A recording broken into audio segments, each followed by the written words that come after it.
요한계시록 하면 되게 어떤 생각을 가집니까? 뭔가 무시무시하고 갑자기 막 이렇게 재난이 일어나고 그런 생각을 가집니다. 그런 선이 있게 무서운 책이라는 생각이 있습니다. 그러나 요한계시록은 고난받는 성도들을 위로하기 위한 책입니다. 참으로 따뜻한 책입니다. 이 땅에 고난받는 성도들에게 우리가 들어갈 하나님 나라가 얼마나 아름답고 좋은가를 가르쳐 줍니다.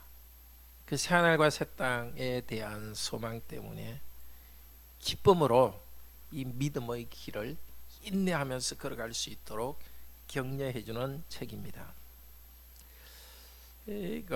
사도 요한이 쓴 책이 요한복음, 또 요한 1, 2, 3서, 요한계시록 이렇게 되는데요. 요한복음의 제일 끝장면이 무엇으로 끝났는지 생각나세요? 네, 요한한테 네가 나를 사랑하면 내 양을 먹이라 그렇게 말씀하셨죠. 네, 그리고 예수님은 승천하셨습니다. 요한계시록은 그 뒤의 이야기를 이어갑니다. 내 양을 먹이라 하신 예수님은 도대체 지금은 뭐 하시는가?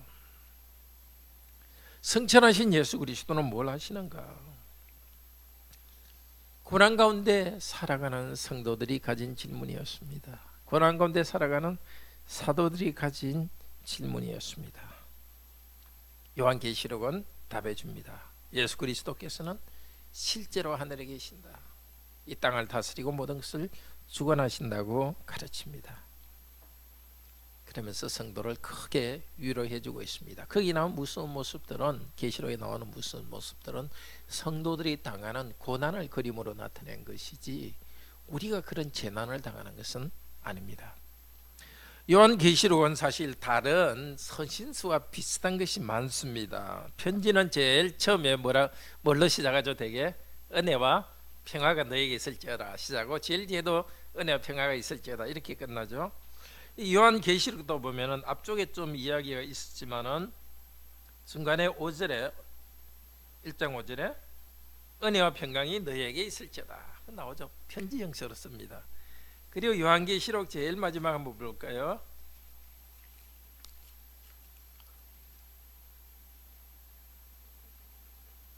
(21절) 22장 21절도 주 예수의 은혜가 모든 자들에게 있을지어다.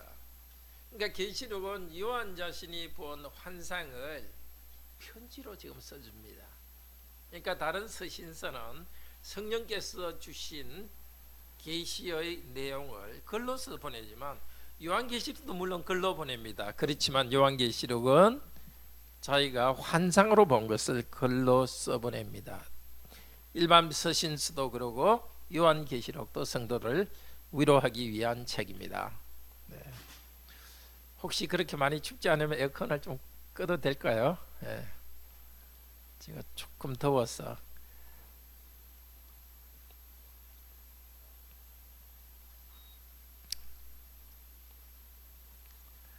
근데 1장에서 3장까지는 다른 서신서처럼 분명히 서신서로 되어 있습니다. 에베소의 사자에게 편지하노니 이런 식으로 됩니다. 그렇지만 4장부터는 보통 편지와는 다르게 그림으로 보여줍니다. 일종의 그림 계시라고 할 수 있습니다. 그러니까 1장에서 3장까지는 보통 이렇게 언어로 한 것이고 4장부터 끝까지는 그가 본 환상을 이렇게 편지로 전해줍니다. 이것을 통해서 위로 주기 위해서입니다. 말로서도 위로하고 환상을 통해서도 위로해 주기 위해서입니다.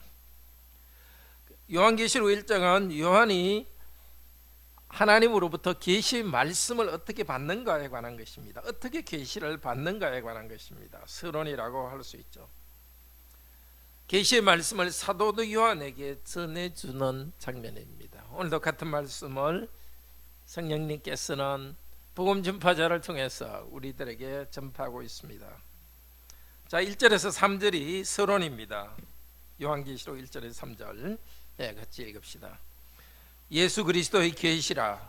이는 하나님이 그에게 주사 반드시 속히 일어날 일들을 그 종에게 보이시려고 그의 천사를 그 종 요선에게 알게 하신 것이라. 요한은 이 예수 그리스도의 증거 곧 자기가 본 것을 다 증언하였느니라. 거기까지 읽겠습니다. 자, 계시라는 것은 두 가지 뜻이 있는데요. 개념적으로는 감추인 것이 나타났다는 겁니다. 근데 감추있다가 나타나는 것이 사람일 수도 있습니다. 인격적 존재일 수도 있습니다. 또 하나는 어떤 내용이 어떤 책 같은 거의 내용이 감추어 있다가 드러나는 겁니다. 그러니까 예수 그리스도 계시를 할 때 감추된 예수 그리스도가 나타났다 이런 뜻도 돼요. 요한이 지금 이 땅에 있을 때 예수 그리스도는 보이지 않잖아요. 근데 보이지 않는 예수님께 나타난 겁니다. 또 하나 예수 그리스도의 계시라는 것은 예수 그리스도께서 계시해 주신 것, 그런 뜻도 됩니다. 사실 성경의 많은 것들은 이렇게 우리 개념으로 딱 이렇게 무자르듯이 자르기는 힘들고, 그때나 지금이나 그러니까 한 두 가지 의미가 혼용해서 쓰입니다. 요한계시록 뒤쪽 보면 예수 그리스도께서 나타나잖아요. 그런 점에서 예수 그리스도의 계시고, 그러니까 하나님의 뜻에 대해서 예수 그리스도께서 계시하신 내용입니다. 근데 예수 그리스도의 계시는 하나님께서 그 종들에게 주는 겁니다. 여기 하나님은 아버지 하나님을 말합니다. 그 종들에게 주어서, 여기 종은 다시 1절에서 뭐라 그럽니까? 제일 뒤에는 종 요한. 그러니까 하나님께서 요한에게 이 계시의 말씀을 전달해 줍니다. 그래서 요한이 이 계시의 말씀을 받아서 교회에 전달했죠. 근데 요한에게 이 계시를 알게 해주지만은 누구를 통해서? 우선 예수 그리스도를 통해서 줍니다. 아버지 하나님은. 자, 우리에게 필요한 계시의 말씀을 줄 때 아버지 하나님이 직접 계시하지 않고 아들 하나님을 통해서 계시하신다. 영적 세계에 갔으니까 우리는 뭐 그게 그거지 않습니까? 아버지 하나님을 통해서 직접 주시나 아들 하나님을 통해서 주시나 별 차이가 없어 보이죠. 그렇지만 하나님께서는 그렇게 하시니까 우리는 배워 믿는 겁니다. 그 하나님께서 가르친 대로 잘 배워 믿는 것이 중요합니다. 뭐 할아버지나 아버지나 나를 낳은 분이니까 할아버지한테 아버지라고 말하면 어떻고, 뭐 아버지한테 할아버지라고 말하면 어때, 이런 식으로 막 섞어서 하면 곤란하죠. 하나님께서 이렇게 하나님 안에서 일어나는 것에 대해서 가르치시면 가르친 대로 우리가 배워야 됩니다. 자, 하나님께서 우리에게 계시를 주시는데 어떻게? 예수 그리스도를 통해서 줍니다. 또 어떻게? 천사를 요한에게 보내어 주십니다. 그러니까 계시의 말씀이 어떻게 옵니까? 이를 다 종합해 보면은 아버지 하나님이 아들 하나님에게 계시의 말씀을 주시고, 아들 하나님은 또 천사에게 계시의 말씀을 주시고, 천사는 요한에게 계시의 말씀을 주고, 요한은 지금 이 편지를 통해서 교회의 말씀을 줍니다. 계시가 어떻게 이루어지는가? 성경 자체가 그렇게 말하고 있습니다. 근데 다른 거는 잘 알겠는데 천사가 어떻게 중간 역할을 하느냐? 참 우리가 다 알기 힘듭니다. 그렇지만 요한계시록에 보면 천사가 요한에게 요한아 이리 오너라 하면서 계속 보여주고 있습니다. 자, 계시가 이런 것입니다. 계시에 대해서 우리가 깨닫는 데 아주 중요한 부분입니다. 계시는 요한계시록뿐만이 아니라 성경 모든 것이 하나님의 계시죠. 그러니까 하나님께서 이 말씀을 줄 때는 아버지 하나님께서 말씀을 주는데 예수 그리스도를 통해서 또 성령님을 통해서 우리에게, 사도들을 통해서 우리에게 말씀을 주십니다. 근데 이거는 순서대로 시간이 걸리는 게 아닙니다. 이런 비유가 좋을지 모르지만 우리 전기가 발전소에서, 우리 공학도들이 잘 알 것 같은데, 전기가 발전소에 오다가 뭐 중간에 뭐 이렇게 모으는 데 있지 않습니까? 거기 있다가 또 이제 가정집으로 오죠. 근데 처음 전기하고 여기 오는 것하고 중간에 거치긴 하지만 같이 쭉 와버리잖아요. 전기는 워낙 빠르니까. 그러니까 이게 그 순서는 이렇게 말할 수 있어요. 아버지 하나님이, 아들 하나님, 또 천사, 요한, 교회 이렇게 주지만은 사실은 이 계시는 아버지 하나님께로부터 요한에게 바로 온다고 말할 수도 있고, 천사에게 주고 천사에게서 온다고 말할 수도 있고, 동시에 일어납니다. 근데 이건 계시록을 읽는데 참 중요합니다. 이 말씀 들어보면 이게 천사가 한 말인지 예수 그리스도께서 하는 말인지 아버지 하나님께서 하는 말인지 이게 막 모호한 게 있어요. 이 앞쪽에 있는 이 말을 알면은 모호한 것이 나쁜 게 아니라 원래 그럴 수밖에 없다는 걸 알게 됩니다. 천사가 한 말이나 예수 그리스도께서 하신 말이나 요한이 한 말이나 같은 거예요. 신실하게 증거하니까. 성경 요한계시록을 볼 때 동시에 이루어진다. 어떤 면에서는 같은 말을 하신다는 것을 알 수 있습니다. 자, 이 말씀은 오늘 우리에게 참 이 말씀에 대해서 귀하게 생각해야 합니다. 처음 계시가 주어질 때도 그랬습니다. 아버지 하나님, 아들 하나님, 그 다음에 천사, 또 요한, 교회 이렇게 왔습니다. 지금도 마찬가지입니다. 우리가 이 말씀을 읽을 때 말씀이 정말 은혜가 되는 것은 예수 그리스도가 우리 마음에 나타나기 때문입니다. 같은 말씀인데 다시 계시 현상이 일어나고 있습니다. 하나님께서 우리에게 당신을 나타내 주지 않는다면 우리가 이렇게 저녁 늦게까지 말씀을 배우고 듣는 것이 아무 의미가 없습니다. 오늘도 예수님께서는 그때 하신 이 계시의 말씀을 가지고 다시 우리에게 오십니다. 그래서 베드로후서 1장 19절에서는 이렇게 말합니다.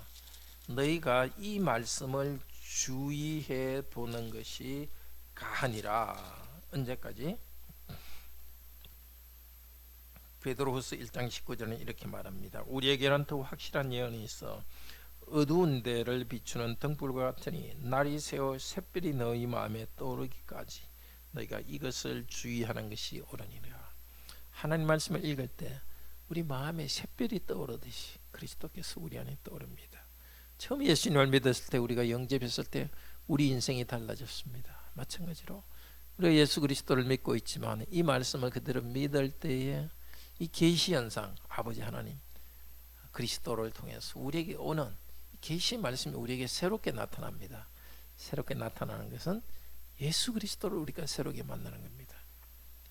이 신비, 성경 말씀 읽고 예배를 드릴 때 신비, 그리스도와의 만남, 그것이 우리에게 계속 있기를 바랍니다. 이어서 3절 이렇게 말합니다. 같이 읽읍시다. 이 예언의 말씀을 읽는 자와 듣는 자와 그 가운데 기록한 것을 지키는 자와 복이 있나니 때가 가까우니라. 자, 읽는 여러분 참으로 복됩니다. 듣는 여러분 참으로 복됩니다. 근데 원래 이 계시록이 쓰여질 때는 책이 많지 않았습니다. 읽는 자와 듣는 자 거의 같을 수밖에 없습니다. 책이 많이 있으면 막 이런 책 나눠서 읽는데 책 몇 개 안 되는 가지고 교회에서 같이 읽는 겁니다. 요한이 보낸 이 편지, 교회 보낸 편지를 같이 읽거든요. 그리고 한 분이 앞에 나와서 읽을 때 성도들은 듣습니다. 그래서 읽는 자와 듣는 자라는 것은 개인적으로 읽고 듣는다기보다도 이때는 사실은 성도의 모임이고 예배입니다. 함께 모여서 말씀을 읽고 듣는 자가 참으로 복되도다. 참 여러분은 복된 자입니다. 그렇게 아십시오. 나는 복되자구나. 이 말씀을 읽고 듣는 나는 참으로 복되구나. 이제 성경이 이렇게 기록되어 있기 때문에 개인적으로 읽는 자는 참으로 복됩니다. 왜 그러느냐? 근데 읽는 자와 듣는 자 그것으로 끝나지 않고 또 지키는 자. 이 지키는다는 것도 두 가지 뜻이 있습니다. 빼앗기지 않고 지키는 거. 공 같은 걸 빼앗기지 않고 지켜야 되죠. 이게 씨 뿌는 자의 비유에 보면은 말씀이 길가에 심겼는데 마음으로 받아들이지 않으면 마귀가 뺏어간다 그러죠. 그때는 지켜야 되는 거죠. 말씀이 내 생각 가운데 없어지지 않도록 말씀을 꼭 지켜야 됩니다. 또 하나 지키는 것은 당연히 어떤 거겠죠? 말씀 그대로 살아가는 거죠. 그러니까 우리에게 하나님 주신 말씀은 잘 배워야 됩니다. 먼저. 그렇지만 그 다음에 나가야 될 것은 지켜야 됩니다. 말씀을 우리가 이렇게 잃어버려서는 곤란합니다. 이 말씀의 은혜를 잃어버리고 잘못 해석하고 사람들 편의대로 해석하고 그런 건 말씀을 잃어버린 것입니다. 요즘 정말 그 여성에게 목사직을 주는 그런 교단들이 점점 늘어나고 있습니다. 우리와 아주 자매관계에 있는 네덜란드 개혁교회도 최근에 그 결정을 했습니다. 그 때문에 제가 이제 우리 교단을 대표해서 다음 해 그쪽 교단 총회에 가서 좀 그런 걸 좀 철회하도록 설득한 역할을 제가 맡았습니다. 말씀을 지키지 못하고 말씀 원뜻에서 점점 떠나갑니다. 여성들도 이 시대에는 많이 배웠기 때문에 목사가 될 수 있다. 그거는 너무 합리적인 생각이죠. 사람의 생각이죠. 성경에는 분명히 여성들은 그 가르치는 것을 허락하지 않았다 하면 그대로 받아야죠. 그렇다고 교회와 예수 그리스도는 여성들을 낮게 보지 않습니다. 오히려 굳이 동등, 남성과 동등하고 또 남편들은 정말 아내를 그리스도께서 사랑하셨듯이 그렇게 사랑해야 됩니다. 우리 합리적인 생각으로 해서는 안 되고 성경 말씀대로 그대로 받아들여야 됩니다. 정말 우리는 이 말씀을 잃어버리지 않고 꼭 지켜야 되겠어요. 시대가 변한다고 변질되고 혼인 전에는 순결하게 자신을 지키는 게 너무 당연한데도 그런 것들 시대가 변했다고 허술하게 그냥 교인들한테 가르치고 그렇게 행하고 옳지 않죠. 정말 말씀을 구원의 도리 교훈도 꼭 지켜야 되겠고 말씀하신 바대로 그대로 우리는 행해야 됩니다. 이것이 참 복입니다. 이 말씀을 왜 들어야 되느냐? 우리는 자꾸 다르게 생각합니다. 복 생각하면 내가 뭐 재산이 많은 거, 많이 인정받는 거 이쪽으로 자꾸 생각이 흘러갑니다. 그래서 하나님께서 우리에게 복이 뭔가를 다시 가르쳐 줍니다. 참 복은 하나님의 말씀을 듣고 그대로 지키는 자가 복이 있습니다. 그럼 말씀을 듣고 지키는 것은 그럼 수도원에 들어가서 성경만 읽고 기도만 하듯이 세상 생활, 일상적인 생활을 안 하는 거냐? 그렇지 않죠. 말씀을 듣고 지키는 것은 내 삶 전체가 말씀의 빛 가운데 이루어지는 것이 말씀을 듣고 지키는 것입니다. 무조건 하루에 뭐 성경 5-10시간 읽고 직장 생활도 안 하고 그것이 말씀을 지키는 것은 아닙니다. 혹시 여러분에게 그런 강렬한 열망이 있으면 신학교 가셔서 목사 되십시오. 정말 이 시대 목사 정말 필요합니다. 어떤 직업보다도 필요하니까. 그러니까 일반 다른 직업을 가진 분들은 교회에서 말씀을 잘 배워서 말씀 전체대로 살아가는 것, 말씀을 듣고 지키는 자 복이 있습니다. 그럴 때에 다른 복도 거기에 포함되어 있는 것입니다. 말씀을 힘껏 듣고 지킬 때에 성실하게 일하고 믿지 않는 사람도 인정하게 됩니다. 그런 거 다른 복이 그 안에 있습니다. 특별히 이 말씀을 지킨다 할 때는 계시록에 이 말이 뒤에 여러 번 나옵니다. 말씀을 지키기가 힘든 시대였습니다. 내가 하나님의 말씀을 믿고 내가 그리스도인으로 살아간다 이것을 고백하면 많은 핍박이 있었습니다. 집을 빼앗기기도 하고 매맞기도 하고 심지어 순교하기도 하고 그런 성도들에게 지금 이 말씀은 특별한 의미가 있습니다. 성도 여러분, 말씀을 지키기 위해서 얼마나 많은 고난이 있고 어려움이 있습니까? 그러나 나는 압니다. 사도 요한이 그렇게 말하고 그리스도께서도 나는 안다. 참으로 너희들은 복되다. 산상수훈에서도 예수님이 복되다 이렇게 했죠. 복 있는 사람은 마음이 깨끗한 사람이 복이 있고 온유하고 애통하는 사 그런 사람이 복되다고. 지금 주님을 따르기 때문에 많은 슬픔을 당하는 성도들에게 참으로 너희가 이 땅에서 어려움이 있지만 너희들은 복되도다고 격려해 주십니다. 특별히 때가 가깝기 때문이다. 우리 주님 오신다는 겁니다. 힘들 때나 이 힘든 게 영원히 계속될 듯한 그런 느낌이 있습니다. 군대 갔다 온 분은 그런 거 알 겁니다. 훈련이 힘들면 이게 훈련이 뭐 계속 그냥 될 것 같은 생각이 들지만 그렇지 않죠. 끝이 있죠. 끝이 있다는 것은 참을 수 있습니다. 끝이 있을 뿐만이 아니라 가까이 오고 있습니다. 어떤 때 우리가 영원한 천국을 누릴 때가 가까이 오고 있습니다. 예수님 오실 재림의 때가 점점 가까이 오고 있습니다. 그렇기 때문에 이 말씀을 지키고 그 가운데 힘들더라도 인내하고 살아가는 우리들이 복됩니다. 주님께서 오십니다.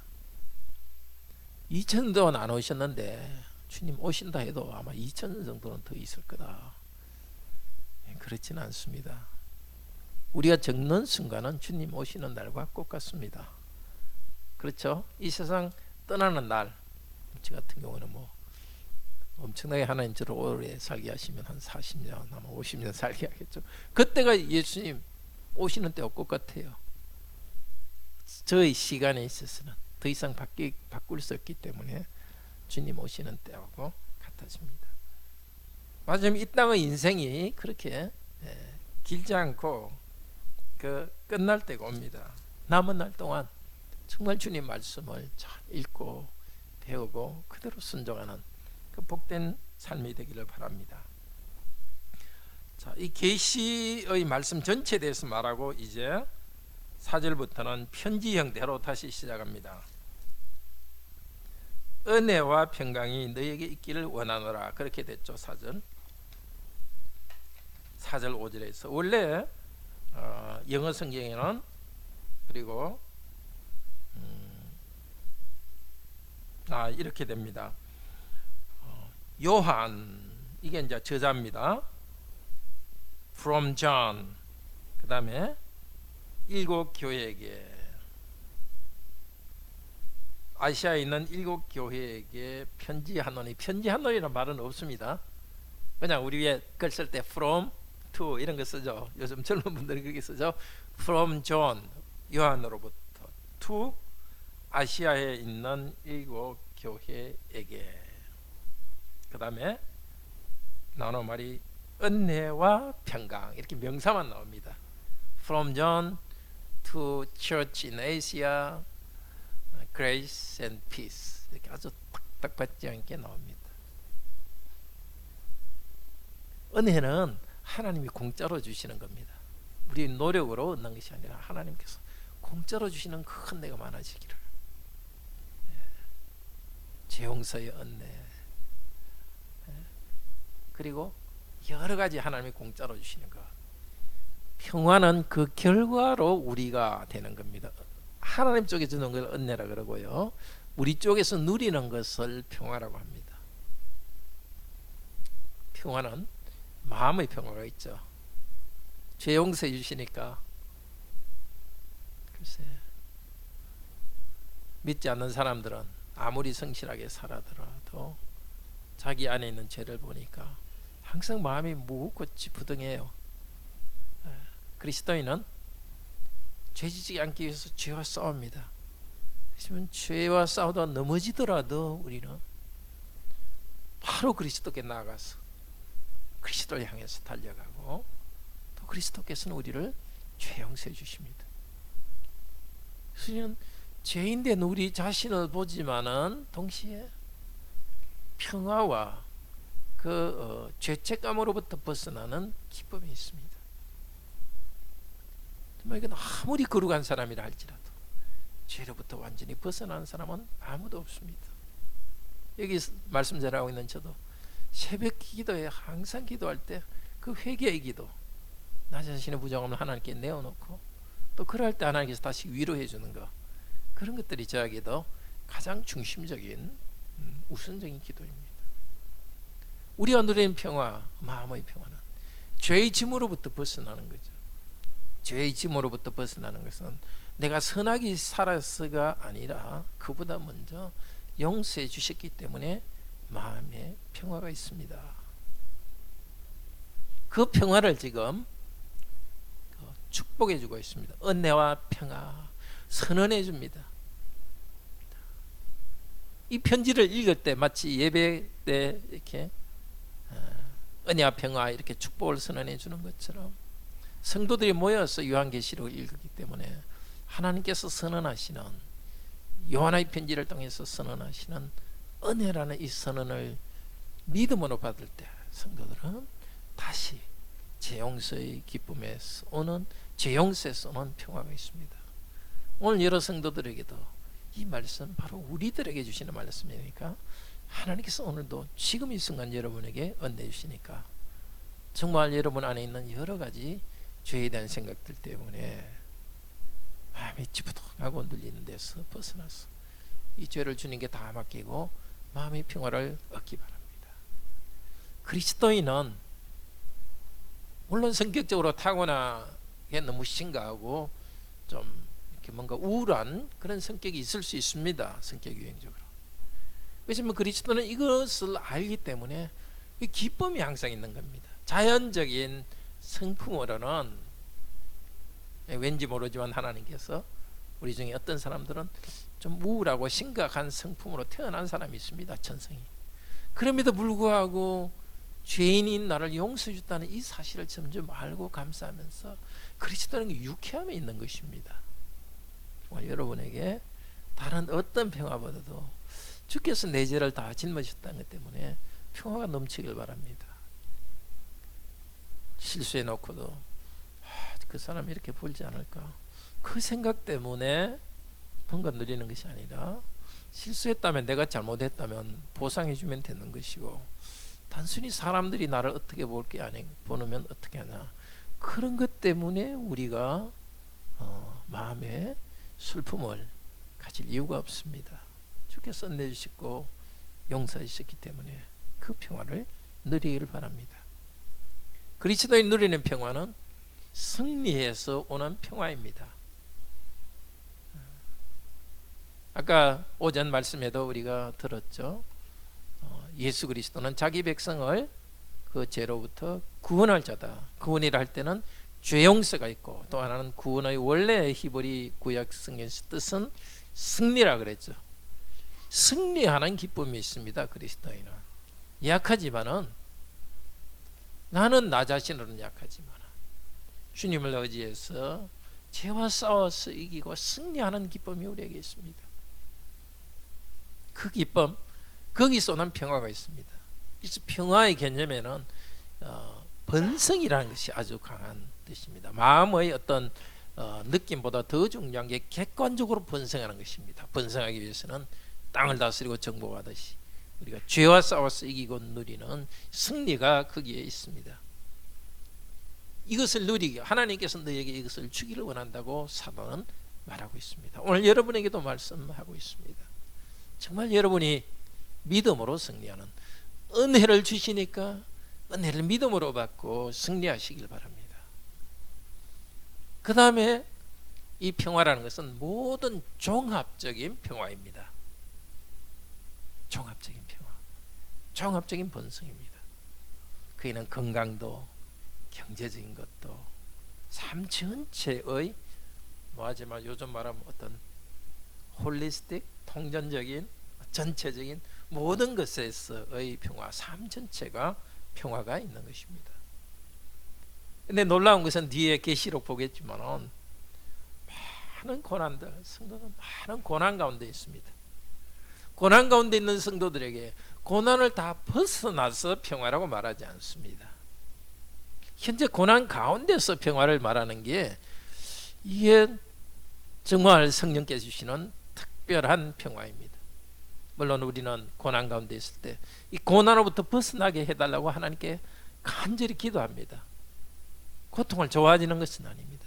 그렇지만 하나님께서 고난 가운데 주셨을 때는 이유가 있기 때문에 그 고난에서 벗어나기 전에도, 고난 가운데 있을 때도 평화 번성을 누린다는 것이 우리의 복입니다. 요한복음 16장 33절에서도 예수님께서 말씀하셨습니다. 내가 너에게 평화를 준다. 그렇지만 내가 주는 평화는 세상이 주는 평화와 다르다. 내 구절을 조금 혼돈한 것 같은데요. 평화를 주는데 세상이 주는 평화와 다르다. 세상에서는 너희가 환난을 당하나 담대하라. 내가 세상을 이겼노라. 그러니까 예수 그리스도께서 이김으로써 승리를, 이김으로써 평화를 누리고 있고, 그 이김으로써 누리는 평화는 세상이 주는 평화와 같지 않습니다. 요한복음 16장 33절에 내가 이것을 너에게 말하는데 너희가 내 안에서 평안을 누리게 하려 함이라. 세상에서 너희가 환난을 당하나 담대하라. 내가 세상을 이겼노라. 이기는 가운데 평화를 누립니다. 고난 가운데서도 우리가 굴복하지 않고 이기며 나아갑니다. 이긴다는 것은 고난이 없는 것이 아니라 내 갈 길을 계속 가는 것입니다.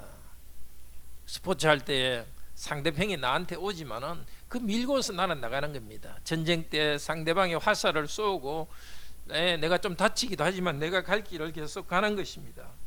이것이 하나님께서 성령께서 지금 요한을 통해서 우리에게 말하는 것입니다.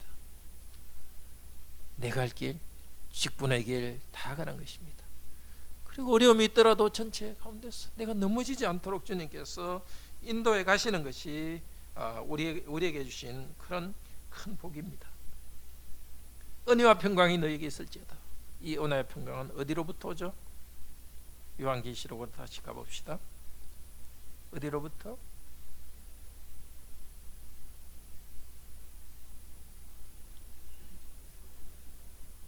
첫째는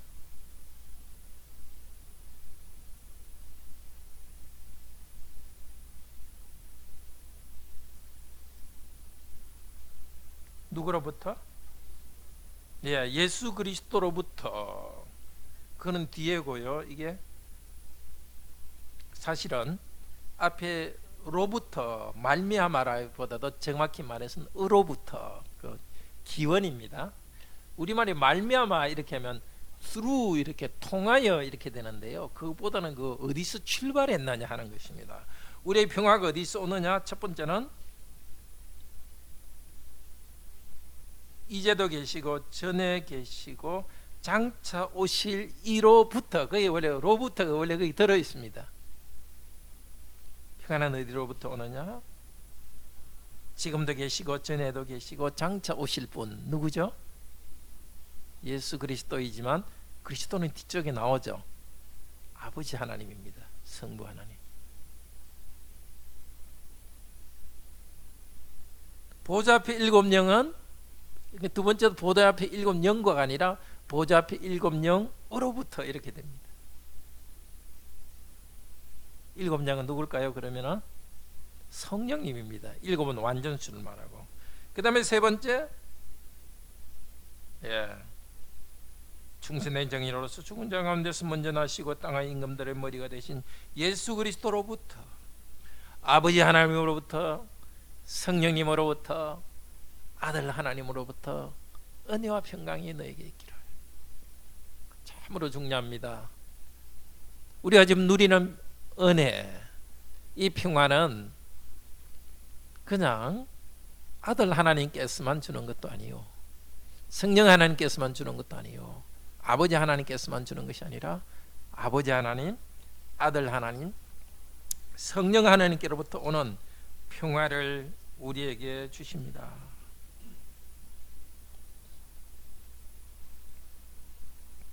요한계시록 15장에서도 아버지 하나님, 아들 하나님, 성령 하나님이 같이 이렇게 하나로서 동령하시는 이야기를 말합니다. 요한복음 15장 26절에서 27절에서 이렇게 말합니다. 15장 26절 27절인데요. 내가, 예수님입니다. 예수님, 내가 아버지께로부터 너에게 보낼 보혜사 곧 아버지께로서 나오시는 진리의 성령이 오실 때에 그가 나를 증거할 것이요 너희도 처음부터 나와 함께 있었으므로 증거하느니라. 성령님은 예수님이 아버지 하나님으로부터 보내는 보혜사 성령님입니다. 참으로 신비한 일이죠. 성부, 성자, 성령님이 함께 영혼 가운데 계시는데 성부 하나님으로부터 성령 하나님이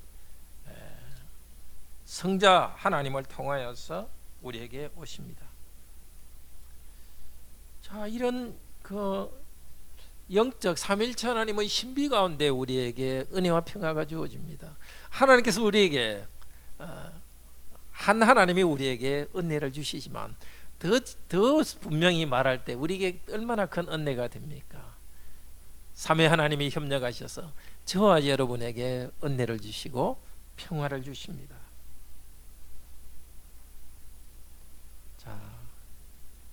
아버지 하나님은 어떤 하나님으로 다시 보면은 이제도 계시고 전에도 계시고 장차 오실 이와 있다, 있는 분. 그게 히브리 말로 뭐죠? 있는 분. 나는 스스로 있는 자다. 그게 여호와죠. 이 여호와를 이렇게 풀어서 말한 겁니다. 여호와 하나님께서는 모세에게 나타내서 말합니다. 나는 스스로 있는 자다. I am who I am. 스스로 있는 자. 다른 누구도 나를 있게 하는 것이 아니라 나 스스로 있는 자다. 그 특별히 출애굽기 그 3장 14절에서 이야기하죠. 나 스스로 있는 분은 그냥 백성과 하나님의 백성과 떨어져서 스스로 있는 분이 아니라 백성들과 함께 스스로 있는 분입니다. 이것이 참으로 중요합니다. 하나님께서 백성과 멀리 떨어져 있는 것이 아니라 백성들과 함께 스스로 있는 분. 스스로 있으면서 뭘 하는 분이죠? 전에도 있었고 지금도 있고 장차도 계신 분. 전에 구약 백성에게 아브라함에게 함께 계신 그 같은 분은 모세에게도 같은 분으로 함께 계십니다. 전에 아브라함에게는 아브라함아 내가 너 후손이 이 가나안 땅을 다 차지하게 할 것이라고 약속하신 분입니다. 그 같은 분은 그냥 부정직하지 않고 일관성 있게 약속을 지키면서 같은 분으로 계십니다. 시간이 흘렀으니까 그 약속대로 이루는 분이십니다. 그러니까 스스로 있는 분은 스스로 있으시는 분입니다. 영어로 말해서 to be 하시는 분은 to becoming 하는 분입니다. 나는 이렇게 있다 하는 분은 그렇게 있는 분으로 되어가는 겁니다. 어떻게? 약속을 이루시면서 되어가시는 분입니다. 전에도 계셨어. 구약 백성들을 이집트로 인도하시고 부터 인도 안 하시고 메시아를 기다리게 하셨던 그 여호와 하나님, 예수 그리스도를 이 땅에 보내시면서 함께 하셨던 그 하나님, 앞으로도 하나님께서는 우리 가운데 더 확실히 나타나실 것입니다. 여호와 아버지 하나님, 그분으로부터 우리에게 은혜와 평화가 옵니다. 결코 은혜를 우리에게 거둬가지 않습니다. 전에도 계셨고 지금도 계셨고 앞으로도 우리와 같이 계시면서 은혜와 평화를 주십니다. 정말 우리가 힘든 순간 얼마나 주님께서 우리 아버지 하나님께서 우리를 돌보셔서 넘어지지 않고 이까지 오도록 하지 않았습니까? 그 하나님께서는 지금 우리가 새로운 어려움을 당한다고 해도 결코 우리를 버리지 않고 신실하게 나갑니다. 이까지 주님 우리 하나님께서 우리를 인도하셨으니까 앞으로도 우리를 신실하게 인도하십니다. 전에도 계셨고 나와 함께 계셨고 지금도 계신 하나님께서는 앞으로 나와 함께 계실 것입니다. 전에도 하나님의 백성들 구원하시고 신실하게 보호하신 하나님께서는 지금도 하나님의 백성된 우리를 교회를 붙드시고 앞으로도 우리 교회를 붙드실 것입니다. 우리 가정도 전에도 지금도 앞으로도 붙으실 것입니다. 그분이 우리에게 은혜와 평화를 주십니다. 특히 고난받는 성도들에게는 이 진리가 너무 중요했습니다. 이 정도로 핍박당할 때가 없었거든요. 계시록은 대개 한 AD 94년 정도에 쓰여졌다고 하는데 갈수록 핍박이 심해질 때였습니다. 처음 기독교에 대해서는 그냥 국가로부터 이렇게 핍박이 있지는 않았습니다. 그냥 주위 사람들이 따돌리는 그런 정도였는데 시간이 갈수록 주위 사람으로부터 따돌리는 일이 많고 또 국가로부터 우상에 절하지 않으면 거기에 대한 절하지 않으면 공직자가 될 수도 없고 점점 피해가 많아지고 있었습니다. 순교 아내들도 생기고 그런 고난이 계속되는 가운데서 이 사실이 중요했습니다. 여호와 하나님께서는 전에도 지금도 앞으로도 결코 변하지 않는 분이기 때문에 비록 이 땅에서 고난을 당하더라도 우리 여호와 하나님께서는 은혜와 평화를 계속 주신다는 겁니다. 성령께서 그 일에 같이 하시고 바로 죽었다 부활하신 예수 그리스도께서는 부활하신 분으로서 우리 고난 가운데 함께 하시고 은혜와 평화를 주실 것입니다. 그 부분 뒷부분은 우리 또 다음 주일에 말씀을 듣겠습니다. 우리 다 같이 찬송 같이 합시다.